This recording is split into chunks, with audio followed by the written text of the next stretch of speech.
Hey everyone, welcome back to another episode of the Retro Gamers Podcast 198. Larry here. And Anthony here. What's going on, Ant? How are you? Doing okay. Tired. How's the home? Well, the home's okay. My cat seems to agree. Okay. He's been very vocal lately. Which one? Link. Right? Are we all talky? We're all talky. But yeah, everything's going really well here. I'm pretty much all unpacked. Okay. Just waiting for a few pieces of furniture so I can open up the rest of the boxes I have left and unpack. Mm-hmm. The office, as you can see, I showed it last week. It's coming along, but it is, yeah. Getting there. Piece by piece, there, you'll see things change over time here, mm-hmm. Which is cool. But more importantly, I'm really excited to have to not only have everything set up, but to have access to all of my systems again. That's good. Yeah, I'm very excited. All my consoles are within arm's reach, mm-hmm. Which is great. I've been looking forward to getting back to some of the games that I started playing and, obviously put on hold for the move. Mm-hmm. Some live streaming like Oracle of Ages I need to get back to. Yes. Also, Larry, one of the things I was thinking of the other day, we kind of put our competition on hold over the summer because of everything going on. So I'd like to get back to that because if I remember correctly, you were up 6-5. So. I think so. I still think we're tied, but you're the one who's keeping score. So no, you had beaten a game you weren't expecting to, and I didn't put it on the list. Oh, okay. That's why I keep forgetting. I can't remember the name of the game. So, and then for those of you who don't remember, because we haven't talked about it in a while, Larry and I do some type of wager every year, and this year's wager is who can complete the most retro games this year that they haven't beaten before. Yeah. So we're obviously doing it on the honor system and trusting that the games we beat, we haven't beaten. I don't think absolutely either of us would lie about that. Yeah. Although I don't know about you, you're a little shady. How dare you, sir? Yeah. Well, actually, you know what? I do believe you because I do remember growing up how you never beat anything. So, no, I didn't. I sucked. Yeah. So almost every game you beat now, I would believe. Yep. So, Very much so. So when we basically put the competition on hold. Larry had completed 6 games. I had completed 5. And I do want to get back to Oracle of Ages, which I started. I know my Final Fantasy VII, I know doesn't count because it's a remake, but I really want to get back to finishing that because there are so many other games that are coming out right now that it's ridiculous. And so many other retro games that I haven't touched yet that I'm dying to play. So Avengers came out this week. Yes, Avengers. I mean, you're right. This week has been nuts, and we're going to talk about it in a little bit, one part. But with the contest, this is our 3rd year doing it, and I'm already 0-2. Yep. So, I gotta, I need this one. Yep. For as garbage as this year has been, it would really be cool to get the win this year. So we'll see what happens. All right. And that just and look, Larry, as much as I would like to see you win a year, I just motivated you. No. You know how competitive I am. Right? And vindictive. Yeah, I was just going to say, vindictive. Okay, fine. I'm a little vindictive. All right. But, I'm just saying, how competitive I am. I mean, yes. You can go back into our history to all the controller throwing situations. Epic. Which I don't do anymore. Thank you, therapy. No. Plus, everything's wireless. It'd go further. At least back then, everything was wireless. That's only went a certain distance. Yeah, see, and that's the problem now. If I throw a wireless controller, there's actually a chance I can break my television. Just like the Wii. We have a problem.com. I wonder if that site's still up. We have a problem.com. No. I'm going to check it right now. And one other thing that I did, I powered up my PSVR. Okay. The other day for the first time in, a couple of months, 2 or 3 months. And I was like, it felt really good to be back in there. Good. I still haven't. I got to. Really good. So, I put Beat Saber on and played for a little bit. There's a new Linkin Park pack in there. Oh, that's insanely challenging. Okay. And I played it for about 15 minutes, and thanks to the humidity here in Florida and everything like that, I was already so sweaty that I shut it off. It just sucked right off your head. It's like I started one song, and I was like... Good for you. Nice. But anyway, so yeah, it was nice to get back into VR stuff. And again, I've got my desk set up here in the office, so I'm going to start doing what I had initially in LA. What I'm going to do here is like I have a I have a flat screen TV here, LCD, and I had all my minis hooked up so that I can just play all my minis on this TV and stream them. So I'm going to set that up again. That makes that easy, yeah. So, definitely looking forward to doing all that again. All right, cool. Sounds, I'm obviously a lot has been happening in 2020, so sometimes things kind of go to the wayside a little bit. Dude, I moved cross country. This is true. Yes. And I have not moved from my couch. That's commendable. And in fact, that's where I am right now. Again, the house, my apartment, tables keep getting filled up with stuff. Mm-hmm. So now I'm regulated back to my couch. I would like to say one thing before I forget. I want to give a special shout out to my friend Alex. Okay. She is the person who helped me in terms of moving because she lives here. And I met her working when I was working at Illumination because she was basically my counterpart at Universal. Okay. So she was working on the same project that I was working on. So, but when I was moving to Orlando, I had told her, I was like, I'm moving. And she's like, oh, whatever you need, I can help you out, this, that, and the other. And when I had decided to go house hunting, her and her husband went to the homes I was interested in live and did video chat. Oh yeah, you were telling me about that. Yeah, really cool. So and I'm incredibly grateful to her husband Chris, but she also gave me a really lovely housewarming gift. Oh, and I just wanted to share this as a thank you, and it is video game related because she's a huge Legend of Zelda fan. Ooh, so much so that her bathroom mirrors are shaped like rupees. Really? That's pretty really cool. Interesting. She bought them specifically because she looked at them and she's like, oh my God, they look like rupees. I smell special co-host just in case.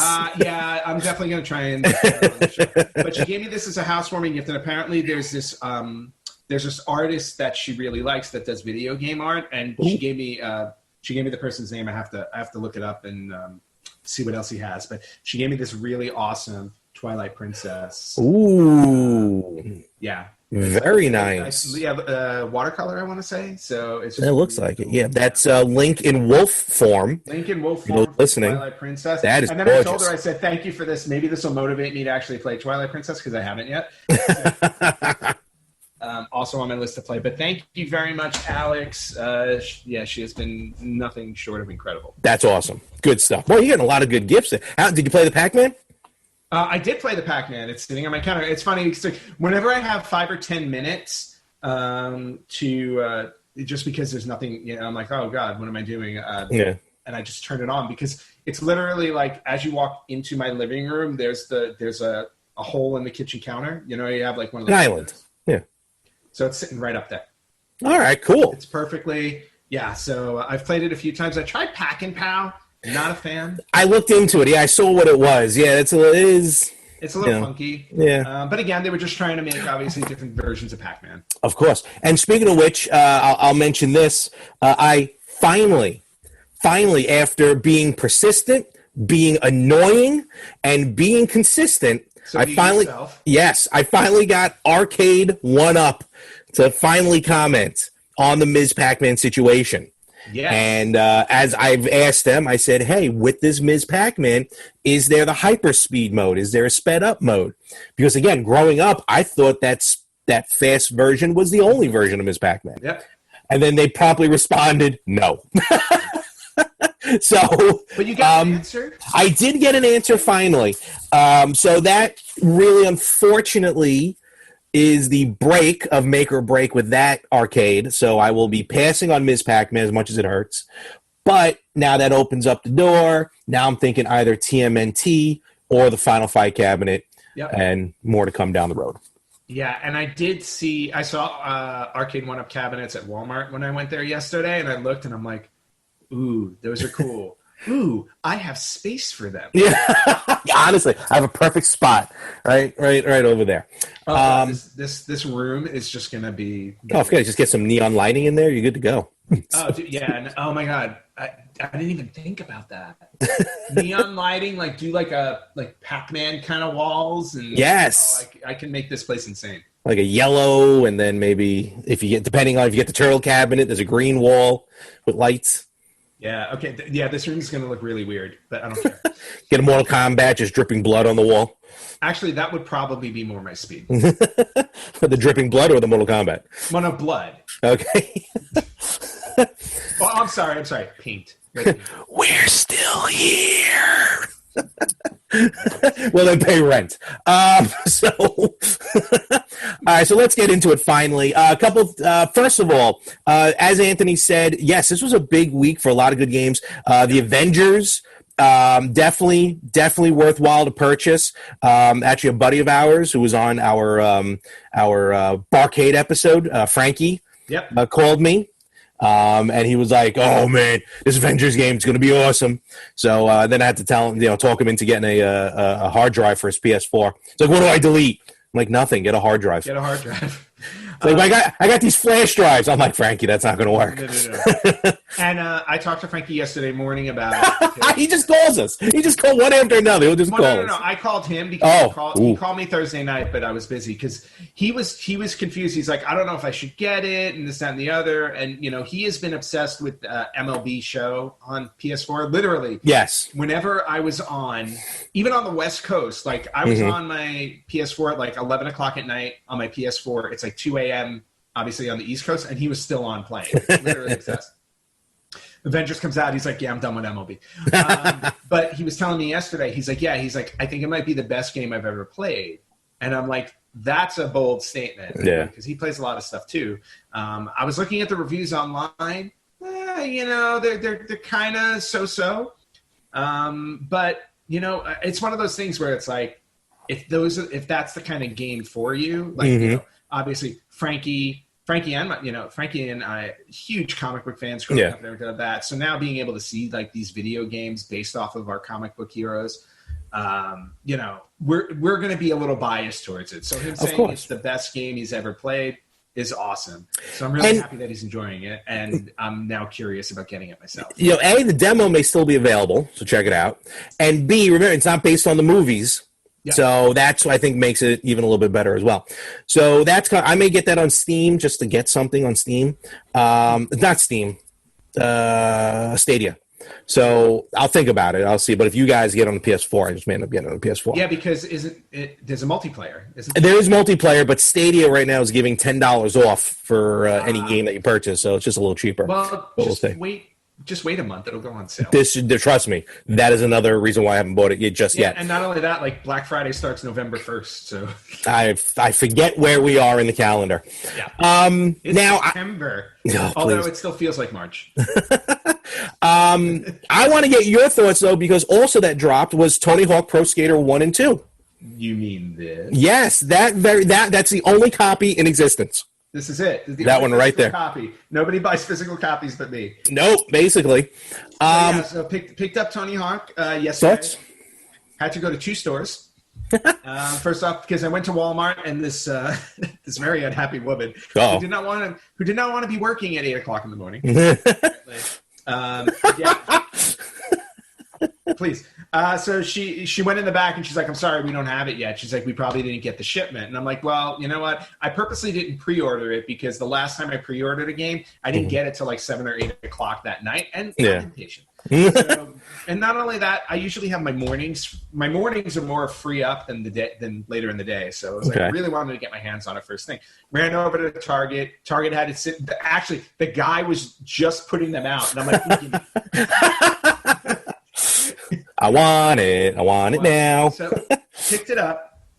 Obviously, came home, installed it, turned it on, went through tutorial mode. Obviously, because it's been, I don't know, 15 long time? years at least since I've played Tony Hawk. No, maybe. I see what you're talking about. Well, no, you know what I mean. Like I played the first 3, I think. I played the first 2 on my Dreamcast. I don't remember if the third one was on Dreamcast. It may not have been. I don't remember.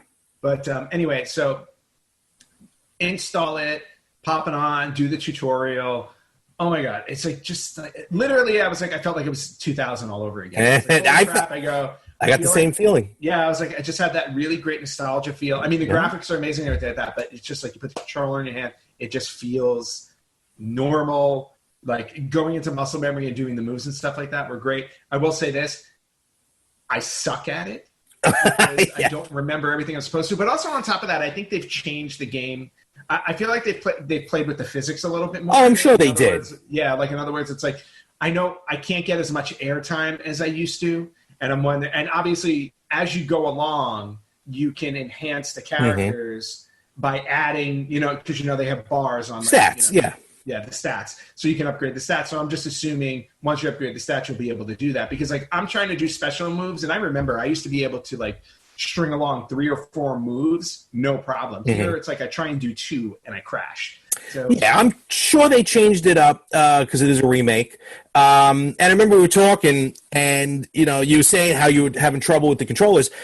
Did you switch up the controller option, though? Remember I was telling you there's like a retro mode. I did not switch to retro mode yet. Okay. And I really think I need to, because one of the things I remember clearly when you would play the original one is you would use the L and R triggers to spin when you're in the air. You would automatically spin by holding by holding L or R trigger. In this one, when you press L or R, the left or right trigger, it takes you out of the half pipe. It's like if you press R trigger, the right trigger, as you're going up in the air, it flattens you out so you land outside the half pipe. Yeah, I think that's just pure controls. Definitely. Exactly. So, but here's the thing. I don't see a button on there that lets you just spin. You have to like press left or right to Yeah. Yeah. So, and then on top of that, you're also using, left, right, up, and down to string moves together. So so there's a little. It's going to take some time to get used to, unless I go and fiddle with the controls to make it more like the way I played it on Dreamcast. So that part I'm still working out. But I will say, like, the levels, like going back to those levels, amazing. And they've definitely enhanced them some, or at least in my recollection, they've enhanced them some. Really awesome. It's just great. And even like when you first start a level and you get like the sweeping overview display of the map, and it's telling you all the achievements you have to do, like collect the word skate, the letters in the word skate, find the secret tape. It's like all the stuff that you use. I forgot about the tape. Yeah. Find the secret tape, like on the school level, collect the 5 textbooks, wall ride the 5 bells, like all that stuff. It was just literally, they've definitely recaptured everything that was great about these first 2. So far, and again, I've only played like maybe an hour or so. I did not have a lot of time yesterday, but I played what I could. So far, awesome. Now, add on to that, the multiplayer. It has online multiplayer mode where you can do like skate sessions with people and stuff like that. Absolutely awesome. You can find your friends in the game also. Now, you can't do a private lobby. That's not in the game. Okay. I'm hoping maybe in an update they'll add that. Yeah, right. Yeah, because I would love to just be like, get a group of friends, we all skate together and go. But I think if you do, you can get invited into a group with somebody, and then you can go online, and there may be other people in it, but at least you're with your friends. Okay. All right. That part's okay. Now, the big issue with online, and I'm still trying to find out what's going on here, because obviously the game just came out yesterday, but there's something wrong with my game, because when I try to access the online portion where I can see my friend, you can see your friends that are online playing, but for my game, I can't do it. Like, I press the trackpad to access online, and I get a little screen up top saying accessing online, and then it just goes away and nothing happens. It could have been the first night. It could be. Yeah. My friend, though, he invited me to his session, and when I accept the invite, it doesn't take me anywhere. So there's definitely something going on, and I know I deleted the game and reinstalled it to see if that would help. Yeah. After I did that, there was an update file that downloaded. I'm like, oh, maybe that'll fix it, and that didn't. And my friend also had an issue with that as well, so he deleted the game and reinstalled it, but it worked for him. So I don't know if I have to do it again until I can get that. I would like to think it's just first night, just the server being the server, but I'm sure that they'll get that fixed. The issue actually is there's something on the bottom of the screen that I should be seeing that's not there. Oh, okay, that's weird. So that's part of it. So like, I'm gonna look it up online later and see what's going on. I tried it this morning, same problem. So yeah, so I'm having some issues with the online part, but in terms of the game itself, like just playing through the boards and stuff like that, absolutely fantastic. All right, good, excellent. Yeah, I haven't had a chance to. I mean, I played the demo. I haven't had a chance to play the game itself, and this week I probably won't be able to get to it till Monday. Well, when we're recording, Labor Day, so because it'll be kind of busy. But yeah, all right, cool. Definitely looking forward to it. Let me know once you switch up the control. When you get to retro, just let me know, because I feel like when I found that and I switched it while playing the demo, I felt like my gameplay changed for the better. All right, cool. Yeah, it's definitely something that I need to do. All right, cool. All right, excellent. So everyone check out Tony Hawk Pro. And it's funny, too, I talked to my cousin who, not a huge gamer like us, but I play PUBG with him, and he's definitely played back in the day. When I told him that it was released, he was like, "Oh, I remember those games. I got to go get that now." I'm like, "Trust me, it's gonna be well worth it." Oh yeah, no, it's definitely worth it. And not only that, but you get Tony Hawk 1 and 2. You get a free skate option, and then on top of that, it's only $40. They didn't even put it out at a full 60. Yeah, wasn't that? Yeah. It wasn't too bad. I mean, I think I got the digital deluxe. Get some stupid character named the Ripper or something. There are I don't know. versions and stuff like that. So, all righty. I'll try that joke again. I think I got some stupid character named the Ripper. Oh, did you? Yes. Oh, nice. We'll see. All right. So, all right. So let's get into some big news. And I want to, if I know we're going to hopefully try and talk about high score, but during the week, something dropped from Nintendo that everyone already knows about by now. Trust me, we're not breaking any news here. But correct. I got to say, I've probably rewatched this Nintendo Direct about 10 times already. And I just got the news from you, so I didn't have to watch it. I haven't been this giddy, this excited for a game release of games I already own in a long time. I'm just so stoked about this. It's ridiculous. Makes no sense. But we're going to get into it. 35th anniversary of Super Mario Brothers. Yes. The game that restarted it all. Actually, because of watching High Score. There he is. My buddy. My pal. After the video game crash, thank you, Atari, Nintendo comes and saves the day. And this plumber from Brooklyn, all three of us Brooklyn natives. Yeah. And, of course, it would take an Italian from Brooklyn, who's a plumber, to go and save the Mushroom Kingdom. Wait, I'm sorry, I said, and also a plumber. To save the Mushroom Kingdom. And Super Mario Brothers was an absolute, literal game changer. I think we can all agree on that. Yes. And Nintendo dropped their Super Mario 35th anniversary Nintendo Direct, and I hit the ceiling. So they are planning through the end of March, Nintendo's going to be doing a lot of stuff with Super Mario. And they should. It's their flagship character, and they're really their biggest, their flagship. Ooh, still unwrapped. Wow. That's cool. I got lots of Mario stuff. Good. Show it off. And oh, yes. Mario puzzles. Only at GameStop. Only at GameStop. Nowhere else. Yeah. eBay is not allowed to sell it. Mario Power-Up card game. I'm curious how that plays. Well, come over and we'll find out. I would, maybe. We'll see. Just get in your new car and drive. I would. I'll give you some cereal. Hey, I've had that cereal. Actually, remember, that's the cereal I ate when I visited you when you were in L.A. That is correct. And it was good, except you had that weird almond milk. I love almond milk. Yeah, well. Not my almond milk. I didn't. Well, that's your problem. I can't help it if you have bad taste. How dare you? Yes. Yep, I'm going to be breaking that open. First 30 years, now it needs to be updated. That's true. Last 5 years, there's been some stuff. All never happened. Yep. So go ahead. You were saying. All right. Well, every time I pull up the website, you disappear, so I had to make sure. No, it's okay. So through the end of March, Nintendo's going to be doing a lot of stuff with Mario. And right off the bat, let's just talk about what's already been announced. First of all, dropping in February, so we got some time. And a lot of this we heard coming through rumors, but for me, I don't really count on rumors. It's not until I see the actual release from the company themselves. In February, we are getting on the Switch Super Mario 3D World, which was on the Wii U. And I loved that game. Game was fantastic. Absolutely loved that game.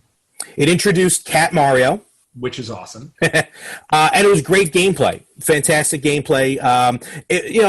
It had like a linear feel to it, I should say, not side-scrolling, but still with a 3D aspect. It's weird.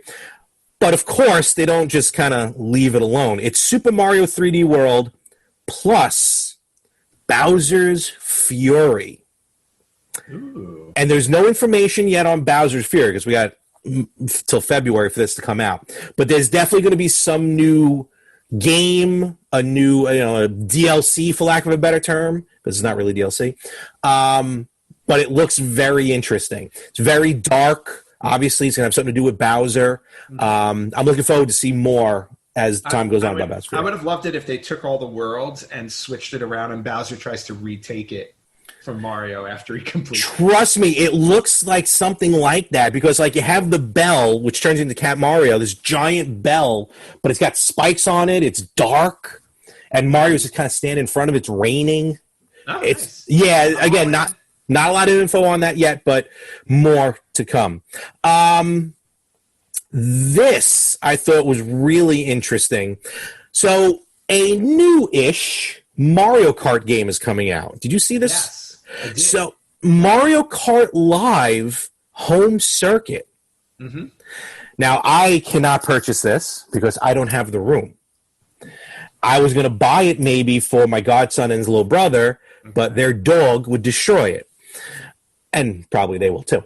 But basically what it is a Mario or Luigi physical RC car. Mm-hmm. And if I'm doing this properly, you should see some film of the trailers, if I'm doing this correct, as we talk. It's a physical RC car that has a camera on it, and you turn the real world into a Mario Kart level. Yep. That blew my mind.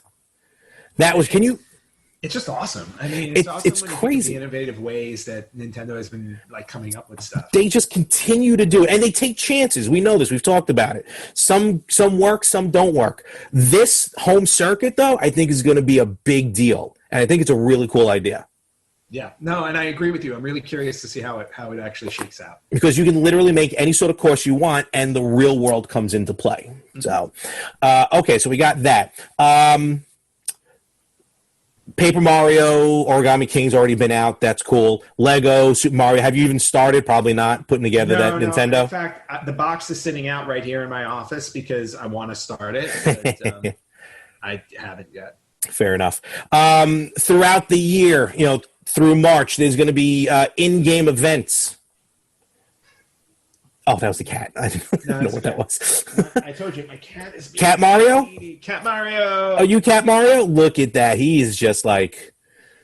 Yeah, there you go. He's a monster. That's it. He's good. He's sitting on me. Okay, fair enough. In-game events throughout the year with Super Mario Maker 2, with Splatoon 2, with Super Smash Brothers. Even in the mobile games. In fact, I just downloaded Mario Kart on the mobile app because I tried playing it before and I wasn't crazy about it. But again, they're doing like in-game stuff, so I'm like, all right, I'll give it a shot. Now I'm actually learning it, and it's not that bad anymore. But then the two biggest announcements that I am really psyched about. First, we are getting. I know we had some people who wanted to talk about this, but we weren't going to deep dive into this. But definitely a shout out to you, Charles, because you are a fan of these little, handheld gaming devices. But we're getting a brand new Game & Watch. Yes. Super Mario Brothers. Yes. You know what? That's actually one that I would buy. Yes. I have in my collection. I cannot wait. There's no pre-order detail just yet. It's coming out November 13th. Mm-hmm. It is an old school Game & Watch. I think everyone who's listening probably is aware of that. If you're not, it was this little LCD. No, not even. LCD or LED? No, it would be LCD. LCD, yeah. So LCD individual games, very simple. The system was small and also doubled as a clock. Just like a little alarm clock. But they're re-releasing a Game & Watch with Super Mario Brothers, Super Mario Brothers: The Lost Levels for us, Super Mario Brothers 2 in Japan, and a Mario version of Ball, which was an original Game & Watch game. This thing's going to be in full color, which would be a first time for a Game & Watch. It will keep time as well. You can use it as a clock, as originally intended. They say it's going to come with a plus pad. I don't know if that means an external controller. It was weird. I didn't get that, and I don't see it anywhere on the website. So I was a little confused with that announcement. But this thing is going to be, and they've said already, and we've already gone through this, limited quantity. Of course. So we got to be careful what that means. But that's going to drop November 13th. As soon as we see pre-order details, we'll put it up on our social media pages. Yep, sounds like a plan. What do you want? But Ant, you're really eyeing this thing? Oh yeah, no, I definitely am. But more for a collector's perspective. I'm not gonna. I don't see myself opening it up and playing it because again, the screen is so small. I was like, I would buy it just to add it to my collection. Agreed. All right, and there he is showing the best part of his cat. What the heck, these cats? So that's good. What do you want from me? That's going to be awesome. And then the piece de resistance. Again, we heard it was happening. Here it is, folks. Again, available for a limited time. Very odd. Well, actually, there was another part of it, too, I'll mention in a moment. Super Mario 3D All-Stars. Yes. So we are getting, in one game, Super Mario 64, originally on the Nintendo 64. Groundbreaking. Probably the best Mario game. Some people will say until Odyssey. And if you played Odyssey, for you newer players, if you played Odyssey, you're going to love Super Mario 64. Yeah, Odyssey is outstanding. Yep. From the GameCube, Super Mario Sunshine. Yes, I've never played that. A game that doesn't get a lot of love, but it is a good one. I had it. I didn't play it that much, but I definitely had it, and I remember having fun with it.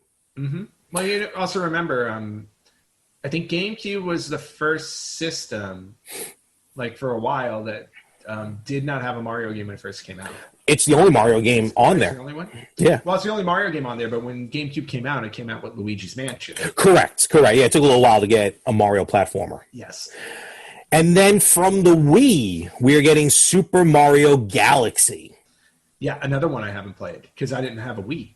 I had it, and again, just one where I didn't play it. Not, when I had the GameCube and the Wii, I was in college, I was just out of college. So, again, as usual, life gets in the way.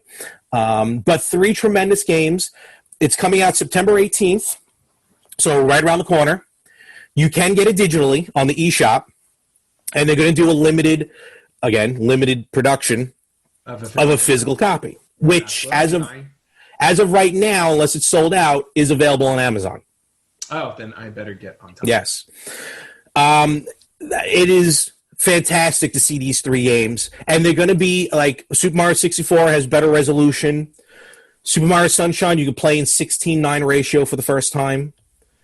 Super Mario Galaxy, you can use the Joy-Cons like the original Wiimotes and the Wii Nunchuck. My only hope... They didn't say anything, but my only hope is that for Super Mario Sunshine, you can use the GameCube controller as you can use the GameCube on the Switch. So, knock on wood. Cool. And, of course, we would love to see an N64 controller for Super Mario, but I think the Joy-Cons will be just fine for that. Yeah, I think it'll work, but, for Mario 64, it's like, again, muscle memory. Like exactly. A weird controller that requires 3 hands. Yep. Yeah, honestly.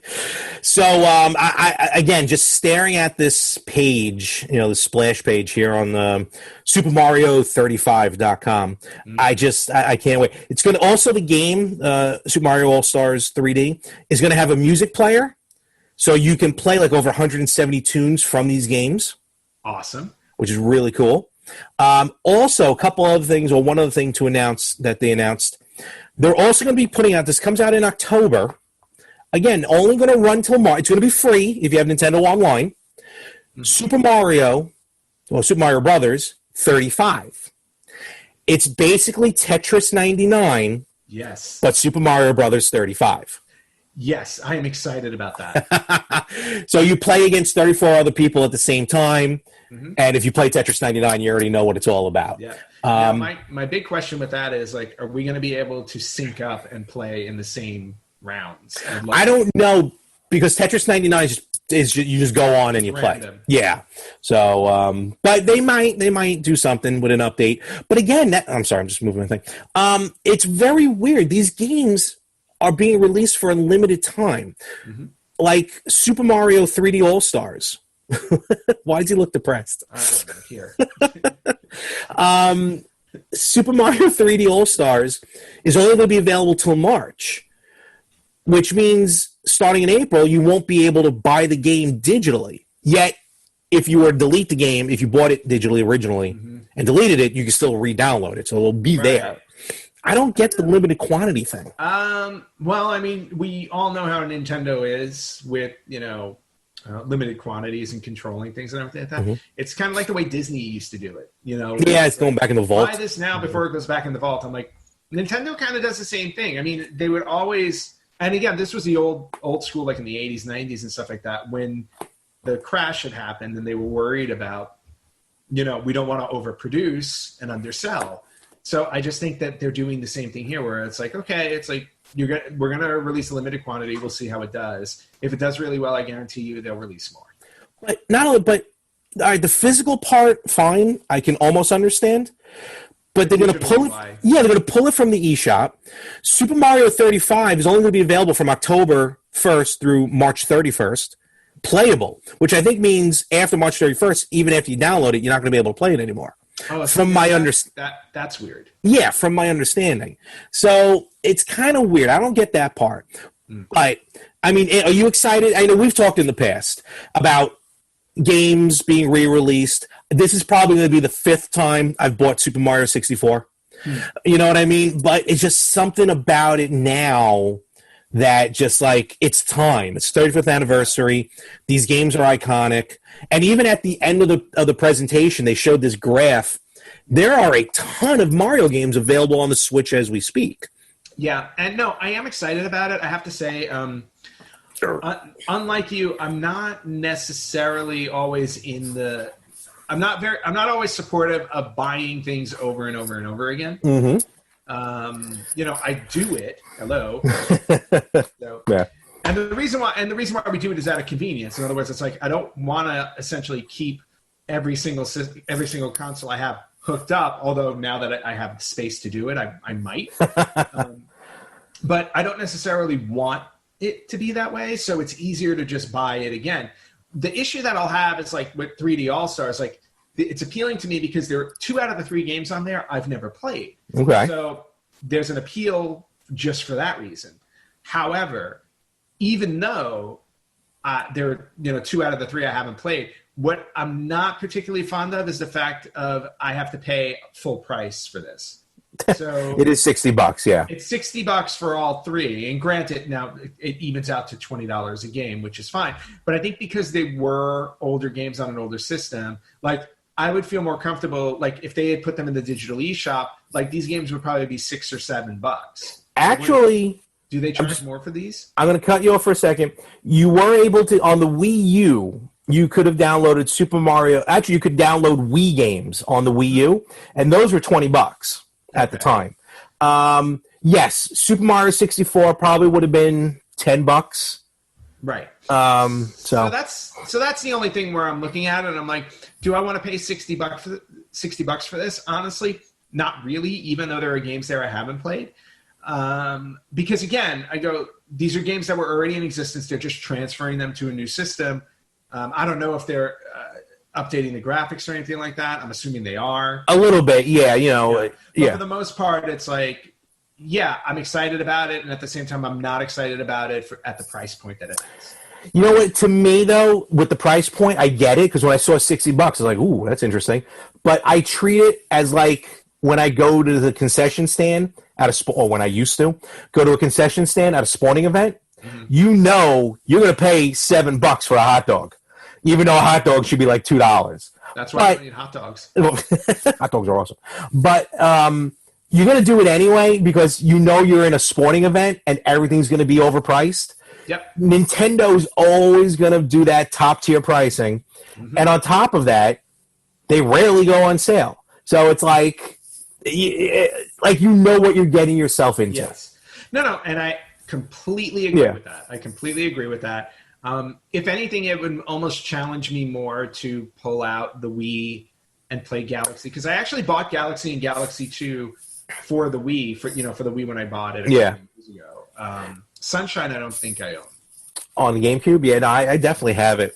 But you make a really good point. Well, first of all, two things. One, the internet is blowing up at the fact that Galaxy 2 is not on this collection. Yes, I saw that. Maybe later on down the road, because they're still going to do more stuff. Like they're putting out sneakers, Mario-themed sneakers. They're putting out actually a Mario Monopoly. I know you collect board games. I'm a Clue guy, though.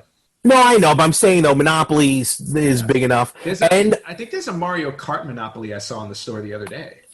There is. I think they're doing like a newer Mario. Yep.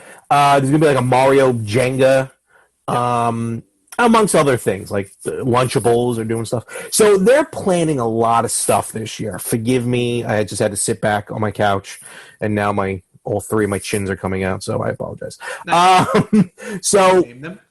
Mo, Larry, and Curly. So, so this is going to be a big year for us, especially for Nintendo fans. More to come. And the last thing to mention is they also dropped on the Super NES online collection, Super Mario All-Stars, like the original Super Mario All-Stars, which is a great game. I did see that. Yeah. Yeah, it was an excellent game. Fun game. So we'll see what's going on. Again, I'm stoked about this. Can't wait to see what's available. And on your end, I'm thinking if they're doing this for Mario, maybe they'll do this for Zelda. Yep, and then it'll really put me to the test of, am I going to spend $60 on games I already own? Oh, that was the other thing I wanted to mention. So I was talking to my friends at Game On, and we were just chatting. And we talking about how games fluctuate. The prices go up, prices go down for old games. And, I really didn't get an answer because customers came in and I got busy. But when stuff like this happens, the re-release of these three games, what does that do, I wonder, to the market? Because like you just said, Ant, you can buy this collection for $60, but it's kind of wanting you to go back and play the original copies. You already have them. Yep. But a lot of people are going to want to buy them. And I know Sunshine is actually a pricey game already on the market. Yep. So, even sometimes that alone is worth it for just the re-release, just budget-wise. Yeah. But, I'm wondering how these resales of the original copies are going to be.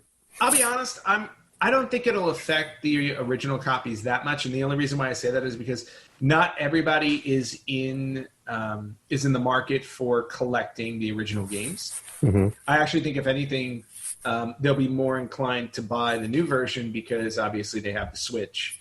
So I don't foresee it affecting the market at all. I think it will, because like when I go to Game On and I see a lot of these people come in and they just buying these old games, mm-hmm. I think there's a group out there. I'm not saying enough to keep the industry going, which I hope it does, of course. But there's definitely going to be a lot of people who will be seeking out now these original copies, these original versions. So I think it will help a little bit, kind of like how the Analog Pocket will just help with the sale of Game Boy games and stuff like that. Mm-hmm. So, of course, time will tell. But this is awesome. And the one other thing I meant to mention before, and then we'll try and get to High Score. Sorry, High Score. Just this news came out of nowhere. So, this was all late breaking for us by the time we're recording. Nintendo's doing something very interesting that I like for us who purchase digital copies. Mm-hmm. A lot of times on all the platforms, when you pre-order a digital copy, that's it. You're locked in. Yep. I think except if you live in Wisconsin. I think there's a law that you can get your money back on a pre-order, digital. But everywhere, at least here in New York, once I pre-order it, they charge me, and I got to wait. Nintendo is now doing something very interesting. You can pre-order a game, but they will not charge you until about a week before the game comes out. Yes. So now I have the ability, if I change my mind, I go, you know what? As long as it's not within 7 days, let me cancel this. Which I think is a really cool idea and very innovative. Because just because I'm buying it digital, pre-ordering it digital, why do I have to lock myself into it when you pre-order a physical copy and you can go ahead and cancel it if you wanted to? Yeah, and I think that's what it ultimately came down to. I want to say there was some type of legal thing that happened. There was a legal challenge to that, which may have prompted them to make this decision. And I'm not saying it's because they lost or something like that, but I just think it was a valid argument where it's like, why can't I cancel a pre-order? I can do it physically. Why can't I do it digitally? Exactly. It's sensible. You're right. Logical. To me, it totally makes sense. I get it. If you're 7 days out, all right, fine. You lock it in, you're good to go. Yep. But this far out, like I have now Super Mario 3D World on pre-order. I have Collection of Saga, the Final Fantasy Game Boy games on pre-order. That comes out in December. Technically, I pre-ordered this one. And it's just nice to know that I haven't been charged yet. So for 4 games, 2 of them full price, one of them $20. Yep. I wasn't immediately charged $150. You know what I mean? Awesome. It's, spaced out. I haven't seen if that is on the PS4 and the Xbox. I don't know if they're doing it. I don't know if it's a company-wide thing or whatever, but very cool. And the other thing I like is that also for Nintendo, on the deals page, everything that's getting marked down, it'll actually give you a timer. It'll let you know when that sale ends. Oh, cool. And they vary. Everyone varies, but at least you have an idea. So if you need a budget, you get a good idea. So that for us digital purchasers, Nintendo's really coming around and doing some new cool things for us. So yeah, and that's great. Look, Nintendo has always been about the about the gamer. They really have been. I really do think so. I mean, granted, they're a business and all, but what I mean? Like they know what their customers want. Mm-hmm. And they're willing to, and they always manage to put it together. And to your point, like they do take risks and do innovative stuff, but even as they do more innovative stuff, they also go back to the old reliable stuff. And not only that, I mean, it's just it's a very good business decision because you're taking content that already exists and you're just, updating it for the current market. So, it's just good business sense. I'm sorry. I always look at the business side of it. No, that's understandable. Hey, look, that's what they're there for. It's a business thing. I have no problem with that. Look, people got to make money. Yeah. As you can see, I mean, we as customers and fans of them, we're always happy with what they put out. So. Oh yeah, totally. All right, and also go check out SuperMario35.com. They got a lot of cool stuff. They got a cool Mario quiz.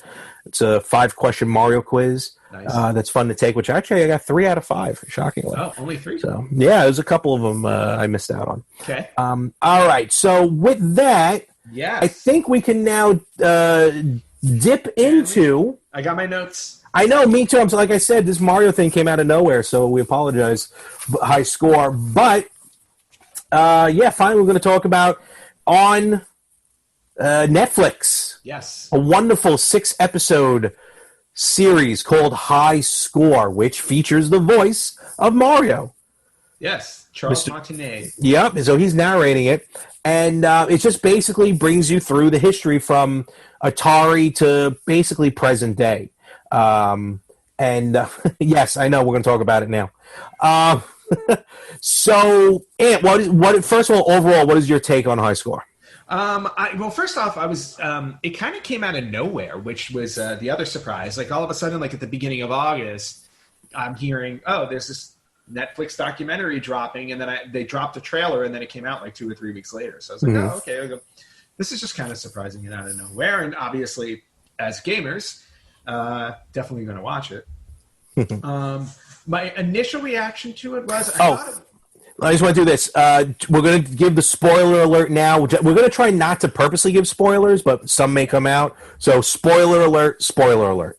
Okay. Yeah, well, spoiler alert, it's a documentary about the history of video games. So if you don't know this information, whether you hear it first or you watch the documentary, it's information that's been out there for quite some time. Oh, some stuff is interesting. Well, no, but what I mean is we're talking about like 50 years. No, I know. Yeah. Of history here. That, True. So, True. But anyway, what I really liked about it the most was how focused each episode was. Yes. Like each episode had a specific theme that they stuck to so that you were able to follow along with each topic. And I liked that a lot. Mm-hmm. And I thought what they did was they gave ultimately a really good broad overview of each one. They didn't get super detailed, which to be honest, I would have loved. And maybe if, obviously if this does well and they continue with it, I would love to see more. But what I like is that they gave you basically all the general stuff that is kind of common knowledge, but not all of it is fully common knowledge. True. So what I got out of this documentary the most were actually hearing from the actual people that were involved in creating some of the most iconic moments, technology, and just, they're the ones that help define the gaming industry in certain ways. So that was really the part that I enjoyed the most. I loved the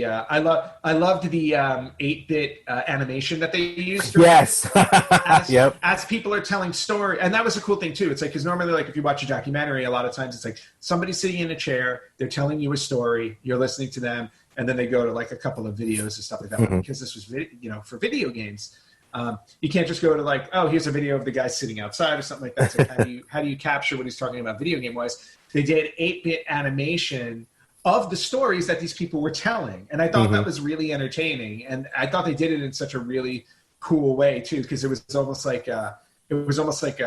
like clean animation. It was 8-bit. It had some stop motion to it, which was fun. I thought they did a really good job with that. Like I said, I don't want to dive into the specifics yet because I want to hear what you thought overall. Overall, again, I loved it. I thought it was great. I thought they delivered, just enough. I know you talked about really going into deep diving into it, but I think for the topics, each topic, like you said, Ant, each episode was really dedicated to a topic.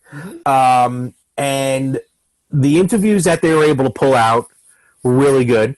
For the most part, they got basically everyone. I think the only one but he's talked about it so many times. I think Miyamoto, was the only one really that they didn't get to, whether they tried or whatever. But and also I liked how it's definitely, you felt it was a labor of love. It wasn't out there to try and either debunk something or show the dark side. Like, if I may compare it to a show that I watched, I don't want to go into specifics, but basically, they didn't show the dark side. Yes, there was some to it because it's just part of it, but like that wasn't the goal. The end goal was to be like, here's how these games came about.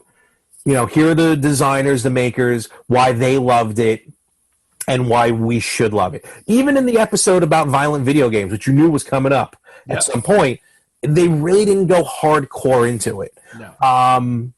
But yeah, I think it did what it did. It caught my attention. I always feel when I watch this stuff, and I know, Ant, you roll your eyes when I say this, but because you're doing stuff in Hollywood and I what you do for a living. I know you always have... It's an instant reaction. No, I get it. I always feel like you watch it in a different perspective than I do. Me just being a straight-up fan, just watching. But, they nailed it, and there wasn't any jabbing or anything. And it brought light. Even on the dark topics, it still ultimately brought light. I agree. And another added touch that I really enjoyed in this one that I can't remember ever seeing necessarily in any other video game documentary or anything like that. They brought in actual gamers, and I'm talking about like gamers like what was it? Jeff Hansen, the kid who won the Nintendo World Championship back in 1990, and Becky. Oh Heineman, Becky Heineman, who won the Space Invaders championship back in like 1981 or something like that. Yeah. Yeah, so it's like it was great to hear from those people, because here were the actual super fans and gamers who they're part of video game history because of what they experienced as a kid, as a gamer. And I thought that was a really nice touch too, because it gave you an idea on what those kids were thinking back then when they were entering this world, the video game world, as it was young, and as they were young. So, and kind of also at the same time that we were, you know what I mean? So it's cool to relate to that, because we both went to the Nintendo World Championship in 1990. That's what I wanted to mention. Okay, so one of the episodes, I think it was the Nintendo episode. It was episode 2. Yep. So they talk about, as Anthony just said, the 1990 Nintendo Power Fest World Championship. And it was all across the country. Me and Anthony, and this is long before we met each other. Not that long. It was about 4 or 5 years. But we didn't know each other. And in New York, it was held at the Jacob Javits Center. So we both went, and as when we became friends, we kind of stumbled upon the fact that we were both there. And I will not believe you if you tell me that during those scenes you were not trying to figure out if they were at the Javits and if you were trying to find yourself. No, I did not. Oh, come on, no, BS. More importantly, I was afraid I was going to find myself. I'm looking at the camera. I'm looking at the screen because you actually played. You actually played in the tournament. I freaked out. I didn't play in the tournament. Yeah, I played in the tournament twice, and that was the main reason why I did not want to find myself. Because the last thing I needed to see was how horrible it was at Tetris back then. Tetris was a new game to me. Yeah. Tetris is new to everybody. That was the whole thing. He said he had to practice on Tetris. Yeah, and that was my thing, too, because after I played in the tournament the first time and I bombed, I went over to a Game Boy, and for about 30 or 45 minutes, I remember my poor dad was just standing there like a tree stump while I was playing Tetris, trying to understand how the game worked so that I can go back and try in the tournament again. And then when I went back the second time, I did a better job, but still lost. So. Can you imagine? Because I played Tetris too on Game Boy. Can you imagine if we were standing next to each other and then both our fathers kind of be like, "Can you believe our kids?" Well, honestly, if that were the case, we would have been friends. That's true. That's probably true. That's probably true. Yeah. And then as our two fathers are like, I hate our children. When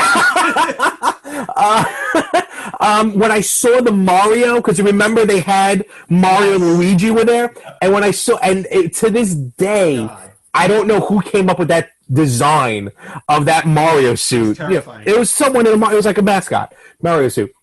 But I remember seeing those, and it just that was probably my most fun part of the series was the Power Fest. I agree with that. That part was really cool. But to break it down a little bit more, and I just wanted to talk about.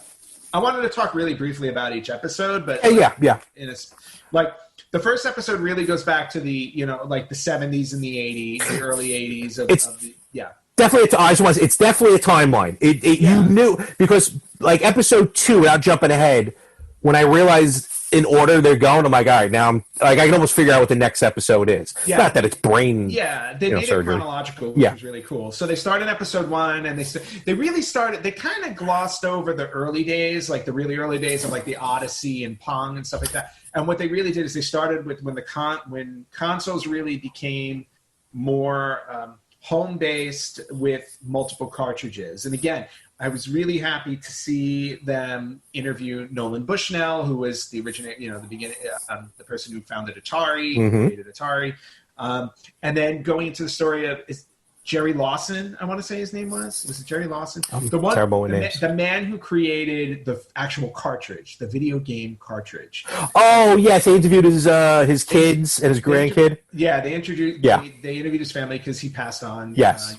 In I think 2011 or something like that. But just hearing his story, because he's one of the guys who's kind of been forgotten in video game history, and he's probably one of the most important people because he literally invented the video game cartridge. Without the video game cartridge, we wouldn't have been able to play multiple games on one console because back then you had Pong. You just bought Pong, and that's all that existed, and so on and so forth. It was the Channel F was the very first system. And, even his I think it was his son who said, hopefully, if anything out of this, it will shine light on his father, which it should, but also maybe shine light on these older consoles as well. Because you're right. If it, history forgotten is history repeated. I'm a firm believer in that, whether it's in real life or in business.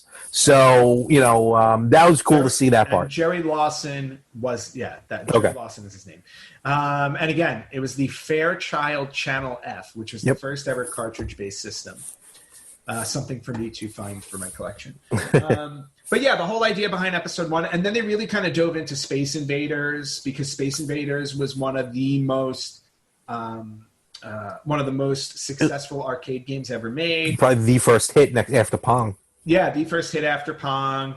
Like I said, there was a Space Invaders championship in the U.S. that Becky Heineman won. Well, she said she was playing for her and someone else because they basically tied, I think. Or no, 3 people tied and just happened to have the high score. But they played for an hour? I think an hour or I think it was an hour and 45 minutes. I can't get past level 2. Yeah, I think they basically played to the point where the actual they did, in the tournament said, "Okay, that's enough. We got to go home." They didn't have a time limit. Because most people play Space Invaders, you're done in 5 minutes. Yeah, exactly. Yeah, they were going for 2 hours, and they were like, "Okay, yeah, you know what, we're done." So it's really cool to hear from her, and then jumping over to episode. And then obviously they talked about Pac-Man. They talked about E.T. and how E.T. Yes, they interviewed that guy. I don't remember. I'm terrible with it, and it's funny. Episode 1 is the only one I didn't write notes on. Well, that's funny. That was the same thing with me. I wrote notes for everything except episode 1. And I'm never going to remember names. I should write these down. Howard Scott Warshaw. You would think we would know that because of E.T. Yeah, and he's now the cool thing to learn about him is that he created some of the most iconic games on Atari, some of the most popular ones like Yar's Revenge. Everybody knows Yar's Revenge, which is great. Yeah. Obviously, with E.T., he only had 5 weeks to make it. Literally, that story is infamous. But it's great to know that he's. I don't want to say humble. I don't think the word is humble, but he recognizes that he knows I created the worst game ever made. Yeah. So but his story about meeting Spielberg, was very interesting. Yeah, that was really cool. So again, it's worth going back and checking that out. Yeah, that's what I meant by spoiler, these stories or whatever. Yes, that's what you go back. It's a very interesting story about him meeting Spielberg. Yes, and then going into episode 2. Yes, which was the NES episode. Which was the Nintendo episode. Because what happens is they close episode 1 with the crash. All these games like Pac-Man and they interview a lot of old interviews. News would go to the local store. Hey, the new video game's out. Back when that made the news. And, the kids are like, oh, Pac-Man, it's not like the arcade. They started to show, and then that's where the crash happened. And then episode 2 is NES where, Nintendo comes in and helps out. Yes. And then you go into Nintendo and they talk about how Nintendo kind of revitalized the industry, and you hear from a lot of different people. I love them talking about the guy who created Metroid and Donkey Kong, or worked on the sound for those, because sound is very important. Yes. And I love the fact that they got different people. They got people who designed the games, they got people who did the sound for the games. And in episode 2, they focused on his name is Hirokazu Tanaka. Okay. Who created the sound for Metroid and Donkey Kong. Mm-hmm. And they go into details on how he comes about figuring out how to do the sounds. And that's the type of stuff that's really worth watching this to find out. They go into the lawsuit from Universal with Donkey Kong and King Kong, and how their lawyer, John Kirby, won the lawsuit. Very cool story there. And very, very interesting story. I think this can be, the story itself is interesting, but John Kirby was later immortalized by Nintendo as Kirby, the namesake, and maybe a little bit of a likeness, but Kirby is named after John Kirby, the lawyer who helped Nintendo win that lawsuit. And I got to admit, after listening to him talk, seeing him talk, and then unfortunately seeing that he passed away in 2019, that got me a little bit. I was like, that stinks. Yeah, but it was really great that they got him for the documentary. You know, before he passed. They showed some old commercials. They'll show old commercials through this. Yeah. The Mario face commercial, it's so iconic. It's so awesome. It's so iconic. But yeah, like they show a lot of old commercials. They showed the test market that they did in New York City. I forgot New York. Oh yes, and you know what? I don't know if it's still available, but so New York City, of all places, New York City was a test market for the NES. Mm-hmm. Game On had in box one of those units. Yes, I saw that and I want it. Yeah, it was that's pretty interesting. Yeah, and then of course this brought me into somebody who probably it's funny because when I read Console Wars and stuff like this, I knew this person's name, and the reason why she stuck out to me is because I've worked in this part of the entertainment industry before, and it's the part of the entertainment industry that I never ever believe gets enough credit. Okay, but it does. And I'm talking about Gail Tilden, who was their director of brand marketing, who eventually became like VP. Because I really do think people overlook how important it is to market something properly in order to maximize its success. And hearing her talking about how she marketed Nintendo in the US, because Nintendo of Japan was scared that they weren't going to be able to break into the U.S. market. So they hired this woman, Gail Tilden, to do what she wanted to get it out and market. And clearly she hit a home run with it. Was she the one with Nintendo Power as well? Yes, she was. Okay, Nintendo yes. Power as well. So just listening to her stories for me kind of made me smile because I'm like, I've worked in brand marketing for years. And I always feel like we're kind of like the Siberia of the industry. No, we are. Yeah. Just kind of we sit off to the side. Nobody really pays attention, but it's so important. It's absolutely so important. So hearing her stories, I also love the fact that she was nicknamed the Dragon Lady because she was so dead set on what she wanted, and she didn't let people compromise her. The guy walked out. The guy from Japan walked out. She was pitching the magazine to come here. Yep. Yeah, it was very funny. Yeah, she held her own. Yeah, she did. Like I said, Jeff Hansen, because they go over the Nintendo World Championship. And then the part that made me laugh probably the most was, I think his name was Sean Bloom or Sean Baum. Sean Bloom. Sean Bloom. Yes. The Nintendo, the Nintendo what was it? The Nintendo Hotline Counselor. Gameplay Counselor. Nintendo Gameplay Counselor. That part was hysterical. It was good because they did like an 80s welcome to, or 90s. Yes. Welcome to, this is your new job. And he seemed really cool. And but the amount of like the testing and the memorization and what they had to do as a counselor, and you get a little bit of hint of that if you watch The Wizard. Very little bit of a hint, but Sean Bloom, that was very funny. He was very funny. They put the mullet back on him. It was hysterical. Oh yeah, no, that was great. So that was any other takeaways from episode 2? Because then we go into, that was enough. That was really cool. Yeah, then we got into episode 3, which it's funny. I didn't think of this as being a topic going into this show because it's high score, and so you think only digital. You think only, which this had digital stuff in it. Yeah. But they touch on physical as well. Role-playing games. Episode 3 is role-playing games. A topic. I'm not that big into role-playing games. Short of like Shining Force and Super Mario RPG, I'm really not that into it. Not that I'm saying they're terrible. I just I lose attention. Yep. But this episode was really interesting, especially with some of the games that they were talking about.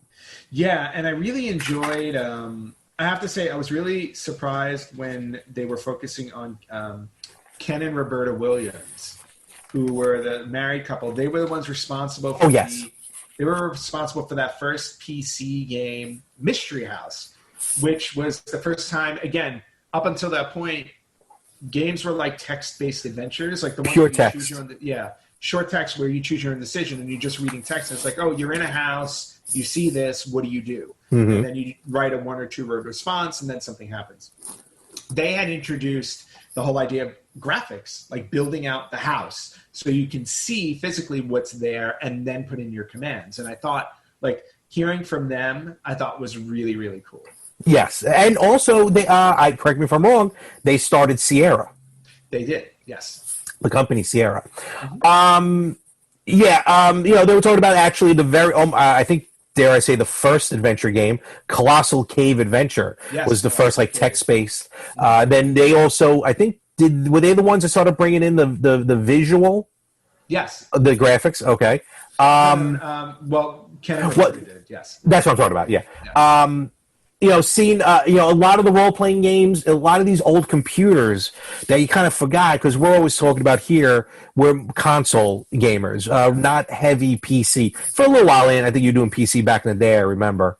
I did in the 90s. Like, obviously, when like my PC was a thing. Yeah. You know what I mean? It's like all of a sudden it was cool to have a PC. Yeah, I never got into it. But, like the Apple II, it goes to show that back then, it was truly all about hardware, depending on what could be done. And the fact that during these role-playing games, the biggest breakthrough, and we'll see it later as well, would just be like graphics to a text-based RPG, or even to get smooth scrolling screens on a computer. That's in a later episode. When you think of computer, you think, oh, they can do everything. For the time, let's put ourselves into perspective for the time. But hardware was all about it. If you didn't have the right hardware, it was going to be tough to play. Again, I'm bad with names. I apologize. The Final Fantasy artist, basically, they hired an artist to come up with these Final Fantasy images. He'd paint these gorgeous images, and then they almost based the game around his art. Yeah, they did, and then it was great to see how they got squished into 8-bit. Oh yeah, they actually showed like from Final Fantasy, it'd be like one of the wizards or something. Gorgeous watercolor, shrink all the way down to an 8-bit piece. Yeah, but it was great. It's great to see and go back and look at the artwork that went into what we ultimately got as these little 8-bit characters, but the artwork that people put together in order for us to make those games. And when you get one of those books, like the art of Zelda and stuff, like I have a bunch of those, like these like arts and artifacts and stuff like that, and they have these for Final Fantasy and stuff like that, and you see what people are actually drawing, and obviously what you get on the screen is not the same. I'm trying to see if I can get like. But what I really liked was when that gentleman was talking. They actually showed. Yeah, it's beautiful stuff. When you look at stuff like this, that is not obviously what the video game looked like, but this was like the artwork people would put together in order to give you an idea on what the game would be. So with this artist who painted these beautiful portraits, Yoshitaka Amano. Thank you, Mr. Amano. As the games progressed, though, you saw it went from 8-bit. And then it actually like morphed into finally his actual art is now appearing in the game, which I thought was really cool to see. Yeah, and that's obviously with technological advances, it's like, of course, again, if you look at Final Fantasy VII Remake, which is the latest one to come out, and you see now the actual artwork that they've done on a page can come to life fully. Yes. I think I just need to correct myself. Mystery House was the first text game with graphics. Yeah, Mystery House was. Colossal Cave was the game that Roberta played. That's right. Okay. And beat, and then she said, "Oh, I can design my own game," and that's what started her journey. There's another very interesting story actually. Two more interesting stories about this, but very little parts I want to mention. First of all, I missed it. I don't know if they gave the title. There's like a D&D movie starring Tom Hanks. Yes. A D&D-like movie. A D&D-like movie starring Tom Hanks that I don't remember. I don't think they said the name. I got to go back and check that. I'm going to look it up right now. And the other thing, now they did these interviews, I think in like 2018, 2019. They recorded these interviews. And Richard Garrett, I think his name is. Hold on. Mazes and Monsters. Okay. 1982 made-for-television drama film about a group of college students and their interest in a fictitious role-playing game of the same name. There we go. And the movie starred a 26-year-old Tom Hanks in his first leading role. That was his first leading role. Oh, wow. Interesting. Richard Garrett. See this movie. Yeah, no, me too. I think his name is Garrett. Richard Garrett, who made the Ultima games. Yes, or Richard Garriott. Yes. Garriott, excuse me, Richard Garriott. Good for you for still rocking a rat tail in 2018 or 2019. Right? I couldn't stop staring at it. The guy's great. Guy's a gajillionaire, and he just does role playing, and he's rocking a rat tail. Just so you know, amazing. Beasts and Monsters is available on YouTube in its entirety. Awesome. With ads? No, it doesn't look like it. Oh, it's on the YouTube movies. Oh, wow. Okay, interesting. All right. I have something to watch. So the last two parts of this episode, very interesting. Again, going back to Ultima, or sticking with Ultima 4. How, Ultima and Richard Garriott saw how, Ultima was one of the first games that let you freely choose how to advance. Yep. And you end up good or bad. And he was shocked to see how society tended to lean towards they would do stuff that was immoral in the game. Yep. And everyone would end up bad. That he put in this, what was called a morale code in Ultima 4. Yep. And then you hear a story about that. Well, and then people underestimated the idea of like catharsis in a game, and how you're pulling on the wire. He's here to destroy the show. He's just here to destroy everything. He's from Netflix. He doesn't want us to talk about this. Just the whole idea of catharsis, and I think that's what people didn't understand. Yeah. How it's like, we can't do these things in real life, so we do them in video games. And he was very shocked to find out, oh my God, people want to do evil things. And yeah, but not for real. And then finally, a very, very interesting story, which I've never heard this before. A gentleman by the name of Ryan Best. Yes. First of all, he's using a metal detector in a cemetery. I thought that was a little weird and creepy. Yeah, I thought that was strange too. And I'm like, why would you do that? But okay. But he had a story about a game that he created for a community during the LGBTQ community. I was building, yeah. But was it the 80s or 90s I believe it was the early 90s. Okay, the reason why I asked, because signs of the times, how things were back then, very, touchy subject, the gay community back then. Yeah. And they, trust me, it was a rough time. But he created like the first gay role-playing game that he lost. Yes. Completely lost. Yep. So that's an interesting story. Yeah, he moved it. He lost it moving from, I think, Hawaii to wherever he wound up. San Francisco. Yeah. Yeah, and the name of the game was Gay Blade. Yeah. Yep. So I when he said he just lost it, I'm like, how the hell do you lose a game? Yeah. But when he tells the story, I'm like, that sucks. That's why, yeah, it was terrible. So, but again, very interesting story. And as this all is. So that's the episode 3. I'm thinking 2 because I already got these 2 notes. I'm gonna speed it up a little bit. Yeah, this may be a 2-part episode. Yeah, exactly. No, so I'm gonna speed it up a little bit because honestly, with what we're talking about, it's worth going and seeing High Score. If you have access to Netflix, you should really watch it. No, totally. That's what again, talking about, we're falling into the trap of just wanting to talk. Yeah, exactly. And then episode 4 focuses on Sega and the console wars of the 90s, and we've covered that on our show a few times. And they get the president of Sega of America, Tom Kalinske, who goes through his whole story on how his story on how he wound up at Sega was funny. Not only that, his 5-point plan is phenomenal. Yes. He had a simple 5-point plan. You have to see it. Just watch the episode just to see what his 5-point plan was, because what was great about it is that Sega of Japan hated it. Yes. Hated his plan, but let him do it, and obviously it turned into a massive success. So it's worth looking at that. They go into the detail on how Sonic the Hedgehog was created with her, I believe, Hirokazu Yatsuhara, who is behind the design of Sonic. And then the big get for Sega was Electronic Arts, and they talked. Oh yeah. And they talked to Trip Hawkins. Yes. And how Electronic Arts came to be. and how Sega really dominated through sports on their system. It was one of the main reasons why Sega was so successful. It wasn't just for Sonic. It was also for sports because, John Madden became synonymous with video games because of Sega. Yep. Still going on today. Rock the Rock. I completely forgot about this contest. Yep. The Rock the Rock contest was awesome. It was an MTV contest. Yep. For MTV. Was it? Sonic. Sonic. I think it was Sonic and Knuckles, actually. Yeah, it looked like it was Sonic and Knuckles. Yeah. But yeah, they did it. Yeah, MTV. I mean, imagine when MTV was still hot and about music and stuff like that.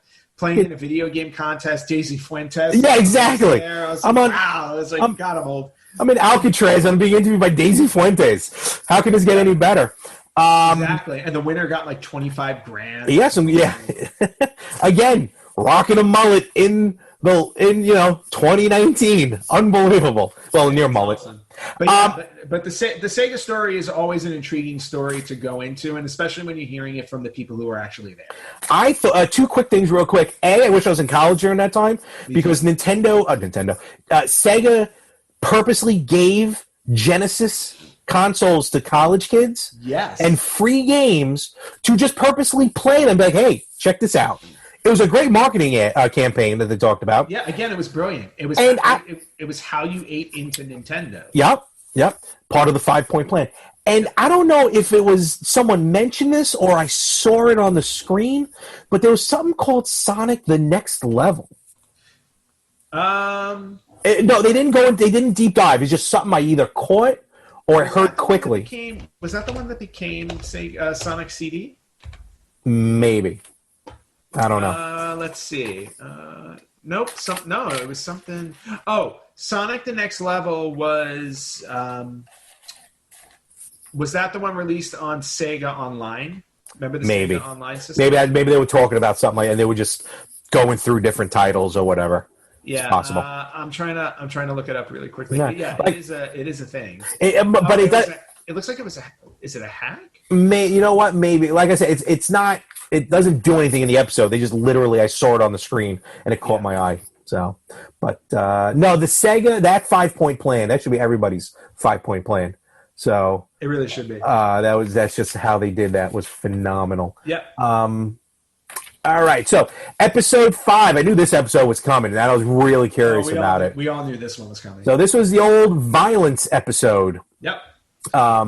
And it touched on everything we already knew it was going to. Everything. And this is, I got to say, around this time is probably when me and you were becoming of age that we were, I would say, impressionable enough and that these games were our demographic. Or we were their demographic, I should say. Yeah, like when the video store around the corner from me got Mortal Kombat in. Yeah, it was really, talk about Street Fighter, Mortal Kombat. You forget they tried to get Jean-Claude Van Damme for Mortal Kombat. And that's who Johnny Cage wound up being. Yep. During the beginning of each episode, do kind of like a quick here's to come in this episode. Yep. And they showed wrestling in this one. And I was like, oh, that's interesting. But they never really for some reason, they used wrestling clips, I think, as MMA clips.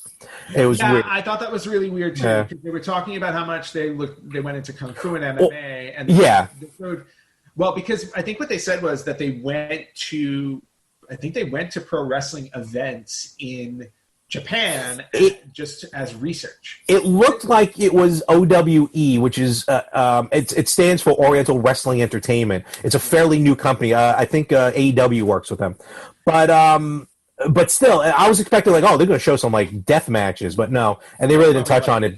Yeah, they didn't touch on it beyond that. But this episode, even though it's a violent episode, and they talk about you go back and you forget. And I remember originally hearing the news about the congressional hearings about this to see, again, is this history forgotten? Is history being repeated today? You see, the adults trying to be this is wrong for our kids. Morality, they should not be brought up on this. And then that raises a whole bunch of different questions. But it was fine, I think. For the most part. But it was weird to go back to see that. They interviewed the guy who created Night Trap. Yes, Jim Riley. There you go. And I'm very upset no one mentioned Dana Plato. No, but she was prevalent on the She screen. sure was. They also talked about esports in this episode, which is very interesting and annoying. Yep, they went. Yeah, I thought esports was interesting because it didn't really fit in there. No, it's annoying because we're not part of it and not making money on it. No, it wasn't even that. I just didn't think it was. No, I know it was very weird. But just the whole idea behind. Well, I guess it did because like some esport games are like Call of Duty and stuff like that where there are violence and stuff. Yeah. But again, it was the whole Mortal Kombat, Night Trap, and again, just going through the history in the '90s on how violent video games were being attacked by our government. Yep. You know, they were trying to figure out how they can censor it and everything like that, and that's how we got the entertainment system ratings. And I guess the ESRB, for the most part, is understandable. You know, and now that we're adults, all right, fine. Not every game is created. Yeah. But it was weird how we got there. And not that parents even pay No, attention to it when they buy not at it all. for their kids. Because I can't tell you how many kids. When I play Grand Theft Auto Online, how many 8-year-olds I hear on there cursing up a storm. Oh, forget about it. It's cool. You learn new words. They taught me a new word or two. A couple things real quick on this episode. Real fast.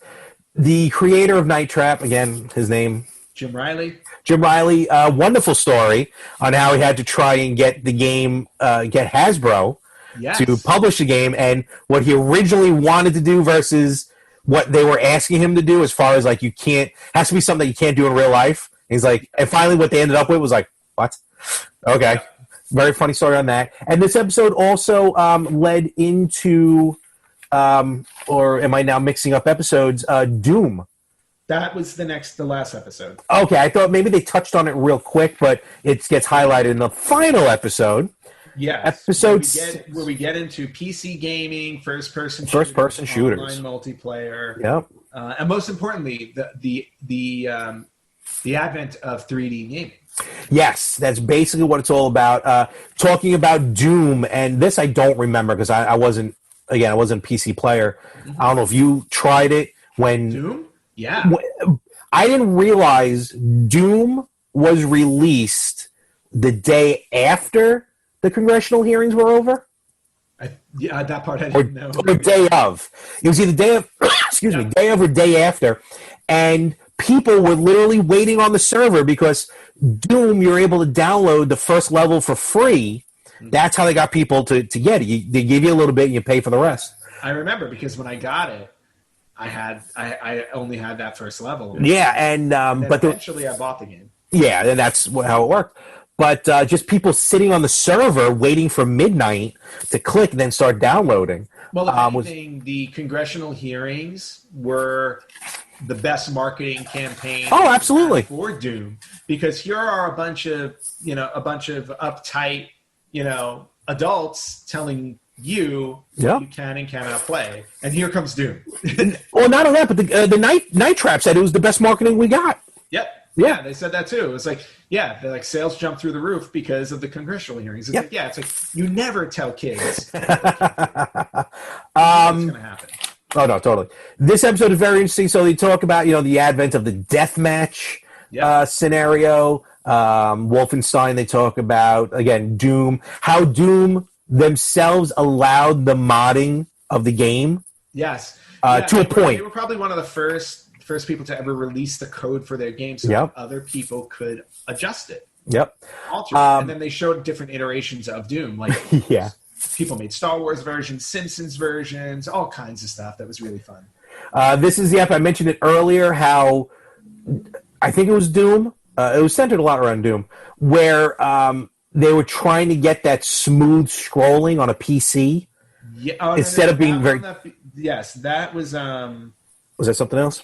Was that them? No, I think that was them. I'm sorry. It may have been them. Maybe not for Doom, but it was them. The problem was with the PCs, kind of like how Zelda runs. You go to the edge of the screen moves. You go to the edge of the screen moves.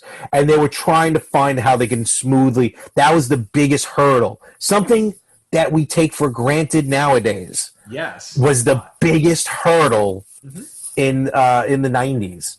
But very interesting. And also we got away from the violent aspect of Doom, talking about the Super FX chip, how that came about was very interesting on Super Nintendo. Yeah, the Super FX chip was really interesting, and that we got a story from Argonaut Software.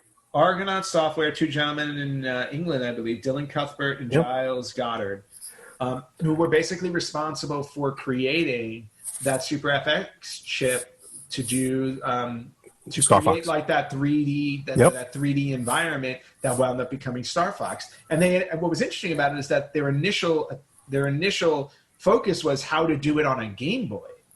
Yes, that's what's funny. Yeah, that great story about that. They almost were like hackers to a point. Yep. And that Nintendo, that Nintendo ended up hiring. And to hear Miyamoto, excuse me, their story about, because I was waiting for one of them to like BS Miyamoto, like to kind of be like, oh, well, he wanted to do this, but we wanted to do that. But they're like, oh no, he actually has really good ideas. And I think Miyamoto had an amazing idea for how Star Fox to run, and they collaborated, and it became a great story. So, and then it just kind of take it from there. All quick hits. Trust me, you want to go back and watch them. Yeah, well worth it. Yeah, definitely worth it. I highly recommend it. And again, what's interesting about it is that that's where they stopped, which is cool because it opens the door, obviously, for another season of High Score where, since they kind of stopped around the early 90s, obviously there's another 25 plus years of gaming to focus on. So absolutely. It'll be really interesting. And what I also found interesting, actually, at the very end of episode 6 was they went all the way back to the beginning to talk about Space War, to give you up to show you how things go, because they went back to Space War, Nolan Bushnell, and how he decided on Atari. And I thought that was really interesting because I was waiting for them to touch on that. Space War, of course, is the very first arcade game. Computer game, period, yeah. Yeah, computer game that they wound up releasing in arcades. Yep. So it's just really cool that they did touch on that as well. So I'm curious to see if they make more of them. I'm hoping this one's really successful. Again, if you're a game fan and want to learn a little bit more about the history that you don't know, this is a nice entryway to it. All right, excellent. Wow, with that, I think we are done. This ended up being an extra supersized episode. That's okay. We had a handheld episode last week. We did. We made up for it. I'll see if I can try and break this up. I won't know how. So in any event, let's wrap it up. Ant, do you know where we can be found online? I think so, because I think I know where I actually am. You can find us on Facebook.com at Retro Gamers Podcast, Instagram at Retro Gamers Podcast, Twitter at Retro Gamers Pod. What? I said yep. Yep. You can listen to us wherever you listen to podcasts. We're everywhere. Apple, Spotify, Spreaker, you name it, we're there. Please leave us some really cool reviews and give us some stars. It always helps us when we get reviews from people who listen to us, because you guys are what matter to us. That's why we do this show. You can watch us on YouTube. Just look us up on the Retro Gamers Podcast if you want to actually see our mugs. Don't know why, but okay. Hey, you know what? Look, some people love watching YouTube more than they like just listening to something, and so we offer that option as well. You can email us if you have an idea for something that you want us to talk about on the show. Yes. Or if you just want to, write to us and tell us we're awesome or not. Either way. Happy to listen to it. Just email us at email@theretrogamers.com. Absolutely. I just want to see, we did get a comment. I'm trying to find the one comment. No, I can't find it. I just can't pull it up this quickly. Oh, yes, we did get a comment. From our buddy over in Peru. Yes, our buddy over in Peru. He told us, here I have it on my phone, I think. Because we were talking about the episode with the Master System. Right, I think he was looking into that. Yeah, we were talking about that, and he wrote to us and said, I never saw or heard about the Master System until I got it online years later. Had they actually promoted the system in the U.S., I'm sure it would have done well. Everything I've seen and read suggests it was on par with the NES. I would have done anything to play that system as a kid. Is that the one? Well, no. Here, let me see. Let me click over here. Hold on one second. Okay. The one from Brazil or Peru? Here. I always enjoy the. Oh, yeah. Sorry, we got two. I forgot. We just, everybody. Yeah, because the whole idea was that the Sega Master System. Yes, that's what it was. Was available for like like up until only even a few years ago. Yeah, it was crazy. It was nuts. Yeah, it's just insane. So but hey, we love it. Keep commenting, keep liking us, and please hit that like button. Whether you listen to the podcast or YouTube, hit the subscribe button, hit the bell button, hit all the buttons. Just do it, and we're getting there. We're getting to 200. We're only a couple of episodes away. 200. It's just 2 away. Absolutely. And enjoy your day. You do the same. Thank you very much, and we will catch you right here next week on the Retro Gamers Podcast.